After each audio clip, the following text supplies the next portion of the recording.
I'm Morgan Henley. Some people refer to me as Fresh. 22 years old, born in Springfield, Oregon. Grew up in Portland, Oregon. I'm Martin. I'm 25. I was born in Southern California. I actually moved up to Eugene a few years back to come up here for school. Stayed and stuck around for work and other things, and just been kind of functioning as like an artist and in the medical field. How did you guys know each other? Yeah. And so we met each other through protesting. Oh yeah, the first night at the jail. Mm-hmm.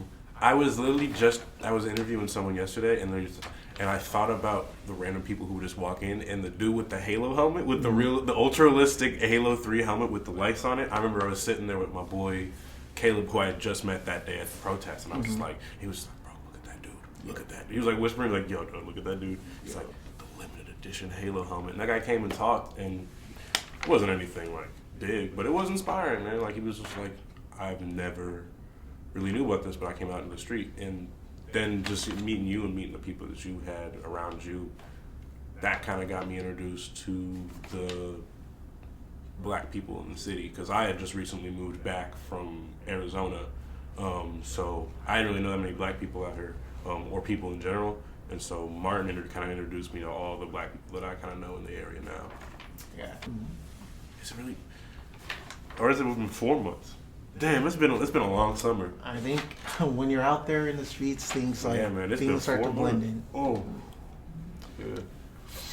And so, what do you guys do here? You said you were an artist, and I'm also an artist. I'm a videographer, photographer, and screenwriter. But right now, I've been mostly just working security at a couple of the dispensaries around the area. Trying to finish getting my enrollment figured out at the University of Oregon. But right now I'm also helping kind of with a civil rights activism group in the area. And that's how me and Martin became so close, was because we both were people who kind of recognized a problem with systemic racism in the country, but how it was ignored in places like Oregon, where they are considered liberal states, but because of the laws that were put in place were inherently racist. Most of the systems are built against the people of color in those areas. I went to school for art at the university. When I graduated, I wanted to go into grad school for what's called medical illustration. I stayed back here in Eugene for work and for other things, and so I started off working in mental health. I worked for drug and alcohol treatment facilities, and now I currently work as a pharmacy technician. And so, still working in healthcare. But I also still have a pretty huge passion for art, so I'm constantly working on projects, constantly painting, constantly drawing, because medical illustration and illustration is still a huge passion, especially in the lens of like art and activism. And for me as well, to kind of give more background on myself, I originally attended a small university in Indiana playing football. And unfortunately, due to some differences between me and some of the faculty there, I lost my scholarship due to some not so ethical means, and was forced to move back to Oregon, and then have a history of butting heads with the president of the University of Arizona over some of the things that transcribed there while I was there, like. For instance, the hate crime that transpired on campus last fall, where me and some of the black students on campus organized a protest just to even get the students who were involved arrested or even charged. So that's kind of my background. But really, that's when I started studying art more at the University of Arizona, and started writing more scripts and learning more about photography and the art aspect and how art can help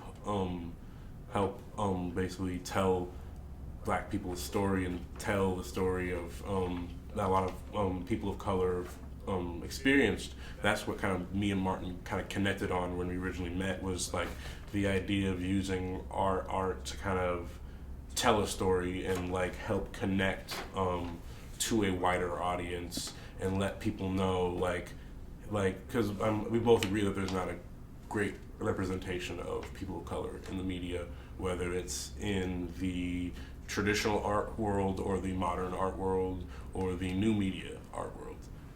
There's not a great representation of many, I can't name a lot of black people. And I know Martin is really pushing for, is trying to help educate a lot of the people in the Oregon Eugene area of the black history that they sorely are missing out on.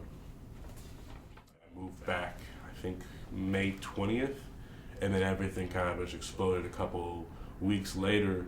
And my dad grew up in Birmingham, Alabama, and during the Civil Rights Movement. He was born in 1953, and my family home is down the block from the church that was bombed. The Birmingham church bombing was literally in my neighborhood, my dad's neighborhood.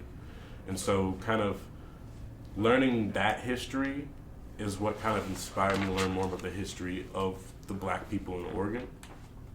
And it's a very important, rich history, because the three most, in my personal opinion, three most important neighborhoods or black areas in the state of Oregon, one of them is here in Eugene, where Alton Baker is. One of the first black cities in the state was right over where Alton Baker Park is. Of course, most people don't even know that because they love to just erase history.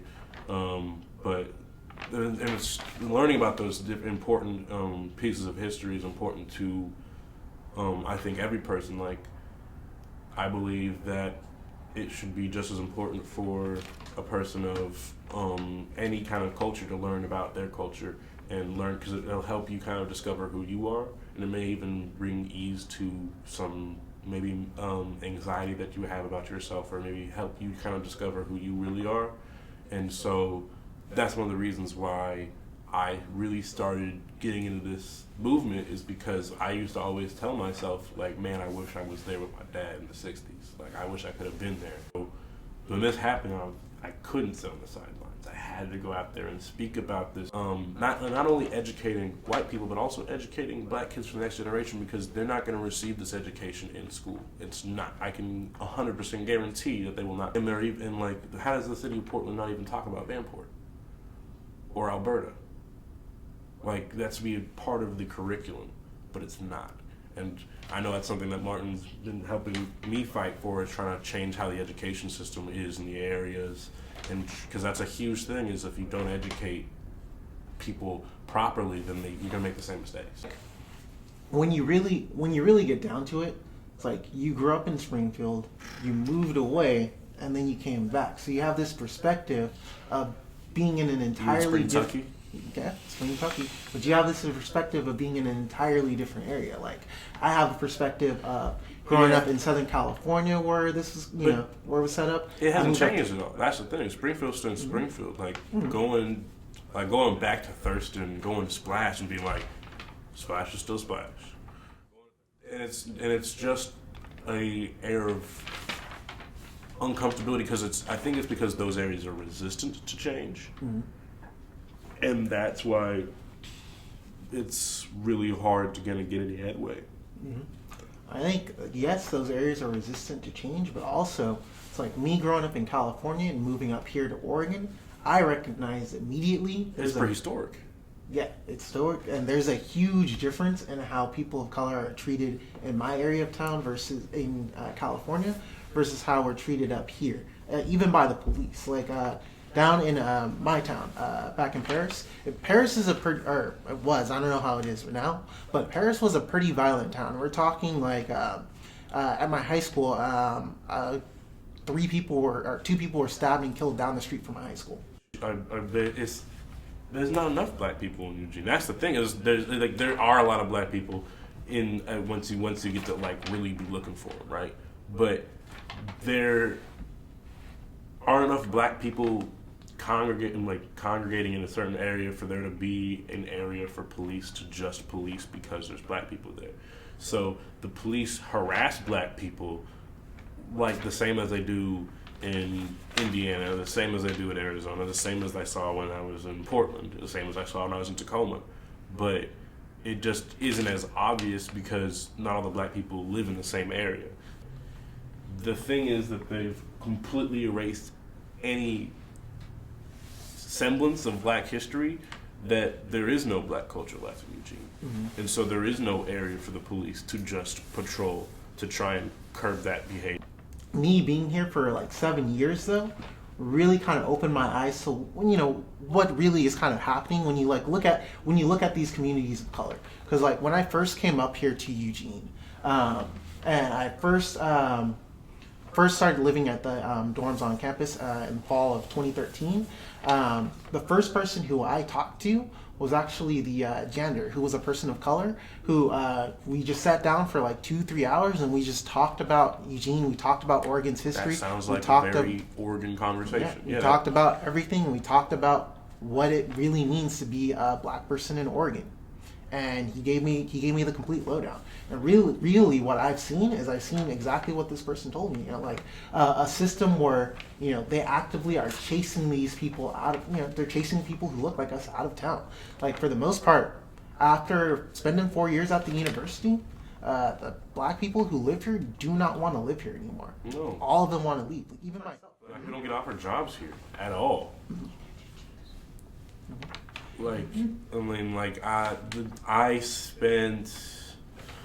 I would not have a job right now if I wasn't hired by another black. I think I had applied to 96 jobs in the Eugene metro area in the span of a month and a half and got maybe 2 callbacks, and both callbacks they were going in a different direction after I showed up. And it's just like, I don't know how many times I have to hear people who are as qualified as Martin, who have degrees and stuff, they can't get minimum wage jobs. When we go into a certain area of employment, that is a big factor. Like for myself, I didn't really think much of it when I first graduated and was first looking for jobs. I just kind of assumed that was part of the process. But there were plenty of jobs where I was like very overqualified for, interviewed strongly for, and then I go in, get the second round, get the third round, get the fourth round, but then I go in for that in-person interview, and then once that in-person interview happens, it's like you're kind of done. What makes it tough isn't the fact that I didn't get that specific job. What makes it tough is that you lose out on all these opportunities for advancement. You lose out on all these opportunities to better yourself, better your family. And then when you get into that kind of situation, you're forced to make cutbacks. You're forced to say like, hey, I'm gonna have to take this apartment in this neighborhood that's not just a great neighborhood, rather than taking that apartment that's in a little bit safer. Half an hour. Well, the whole point to all of this though is that you get put in these situations that allows society to profile you. There's a huge population of people of color who are houseless, who are just treated like dirt because they are not necessarily because they are houseless, but because they are people of color. And they've been associated with this idea of being dirty or being like this or that for so long that's the idea that they run with. For me, for example, in the 7 years that I've lived here, now going on 8, I've been stopped by the cops multiple times. I've never done anything to warrant being stopped by the cops, but on my bike, biking to and from, or back when I was a student at the university, when I was biking to my apartment, there was one point where the officer actually made me get off the bike, ran my ID, did all this information, did all this other stuff. I had no idea what the cop was doing. I explained to him like, hey, I didn't have my bike at the time. I just lived down the street. I had to get home. It was a little bit later than normal. About 2 blocks away. I just gotta get home. And instead of just letting me go about do my own business, he grabs his walkie, whispers something to the dispatcher on the walkie, tells me, hey, you can go home, but you can't ride the bike. And then he follows me home to make sure that I'm not riding the bike. And it's just this constant thing of like having to deal with that again and again and again. It's like, why would I want to stay in an environment where I have to do that? We've seen a lot of early voting this year. What are your guys' feelings about voting? So, I have a lot of feelings about voting, but my biggest one is you always got to make sure your lens is focused on the right thing. Tell him, Martin. And so everyone always, whenever voting season comes around, because let's be honest, voting is a season. everyone likes to focus in on what's going on in the national race and what's going on for attorney general, for president, vice president, all the big positions, all the cabinet positions. That's then what everyone talks about. But the reality is, like, what really affects your district and your town, your county Local are government. the local. Yeah, is your local government. And so I really want to see more folks putting in an effort on, taking a look at your wards, taking a look at your counselors who are leading those wards, and taking a look at who's up for office or who's running for those, because those local elections are really how you're able to change some of the big issues that we're having. It's like Make or break a city. Yeah. Honestly. Full stop. Yeah. Before the protests, before all this stuff happened, I was making my plans to leave Eugene. But because all those things happened, and because I feel like we have a voice now, we have this opportunity to really make that change locally, which has always been my goal, to make local change, not to make big changes nationally or anything like that.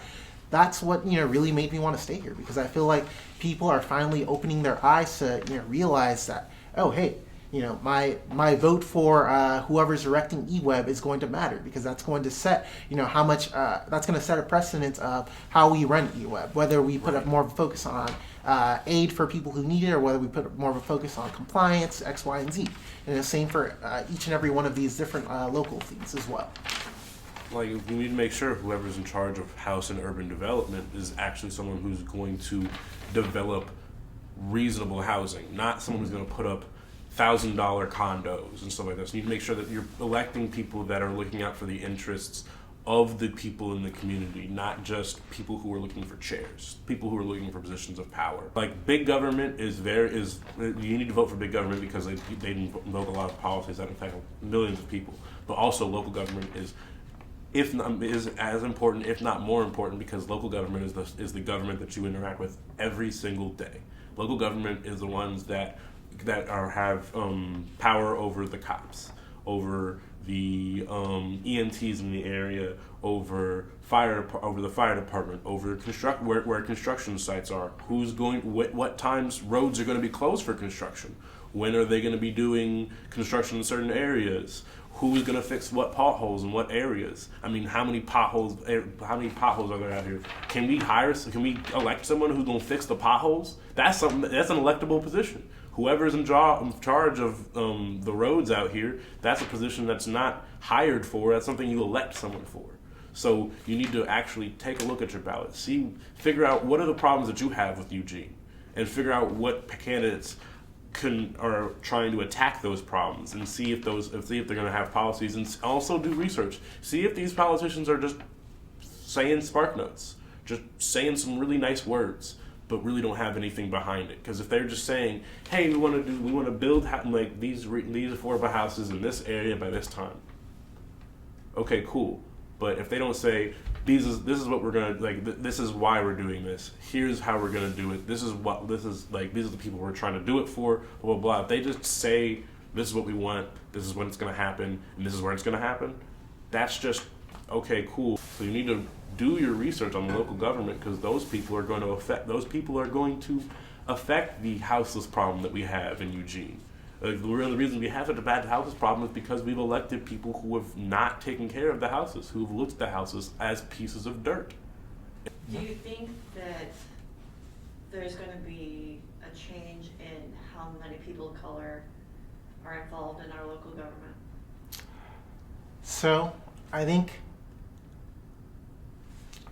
if we're looking at immediate change, no, we're not going to see that happen in the next year, maybe even the next couple of years. But I see it being as a long-term challenge for Eugene, because this is kind of where I was getting at earlier. The reality of the situation is that the people of color have been oppressed by the systems that be here in Oregon for so long that that no one wants to come and stay. Everyone just wants to leave. So by the time they come in, get their education, get their certification and whatnot, they're just going to move to a town that already has what they want there. And so this is where our voting matters, and this is where it's important. If we as Oregonians want there to be more people of color in politics, and we want there to be a space for for people of color to really thrive in Eugene, for us to get rid of these biases here in Oregon, and for us just to create a more equitable environment in general. It's kind of like the white community here in Eugene has to put out the ask. They have to say like, hey, we want you here, and we're not just playing around. We're not just pretending that we want you. We're not just saying that we want you because there's an election going on right now and we're going to push you away. And so with this election and with everything that's going on, it's up to the city to show people of color that they want us to stay. Like at this point. Mm-hmm. What role do you think existing organizations like NAACP have for this kind of thing? Do you think NAACP is still relevant? Yes, I do think. Maybe not here, but as an organization nationwide, yeah, there's a lot of places where the NAACP is very prevalent and strong. But the reason the NAACP isn't prevalent and strong here in Oregon is for the reasons that he's already illustrated. Black people don't like living here. There's nothing for them here because. And the biggest thing is because the white liberals in the city, in the state, and are blind to it. I had a security guard at my high school who's talking about this. Like, people in Oregon love to say that Oregon was one of the first states to outlaw slavery, but it's not what happened. They outlawed bringing slaves into the state. Slavery was still allowed inside the state, but you could not bring slaves into the state anymore, and they were the first state to do that.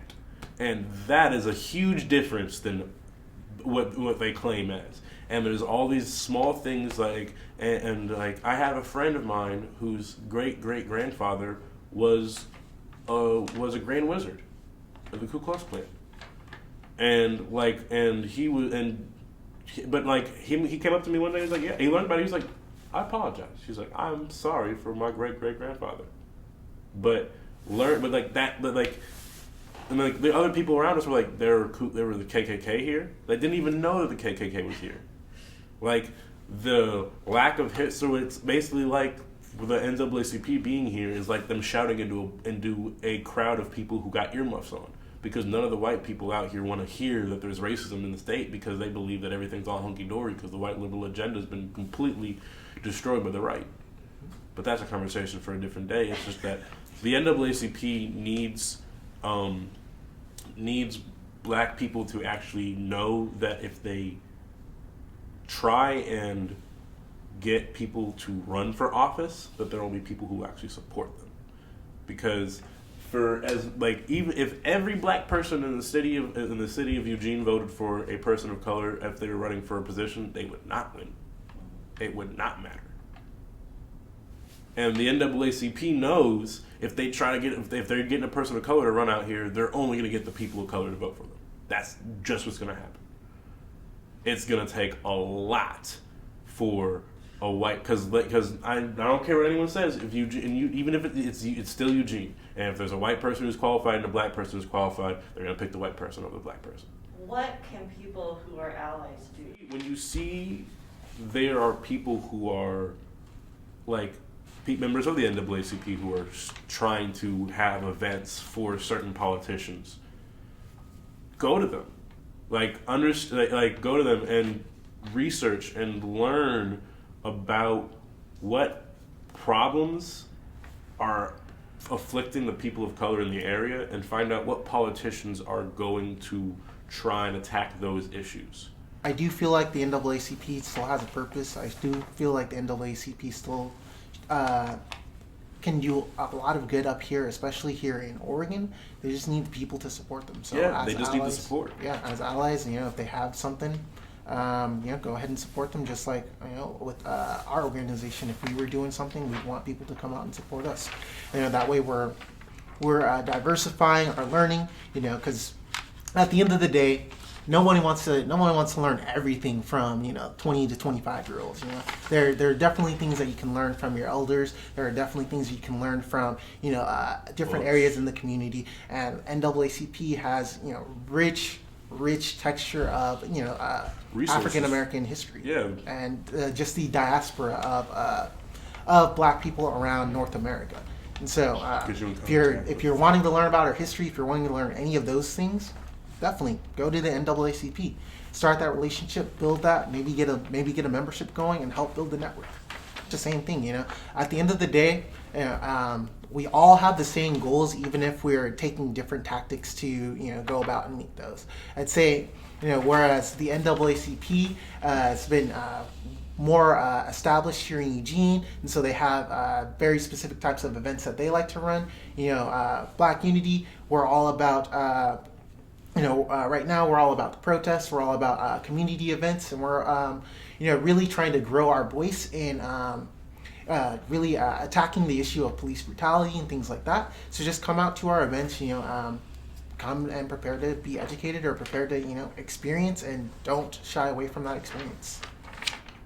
I would say show up to things and is one thing, but also you need to educate yourself. You need to be educating yourself when you're not at when you're not at events, when you're not actively going to events, because I try to have at least one conversation about systemic racism with my grandparents every day. Whether or not they understand it, probably not, but I have it with them just so I can feel like I'm educating somebody. Even though they don't interact with anybody, I'm educating somebody. And you need to, and whether it is your mom or your dad or your little sister, I don't know how many times I would just sit down with my sister and educate her, even though she was 12, 11, 10 years old, didn't really know what I was talking about, but just giving her that education. Overt racism isn't the only racism. That's a big problem, a hurdle for a lot of allies in Oregon to realize, is that you can still be an ally and accidentally be racist. And so that prejudice that within your own mind is something you have to tackle. Same way that people with anger issues have to tackle their own anger issues. It's hard, but it's something you have to do if you want to be able to try and strive for a more accepting, loving community.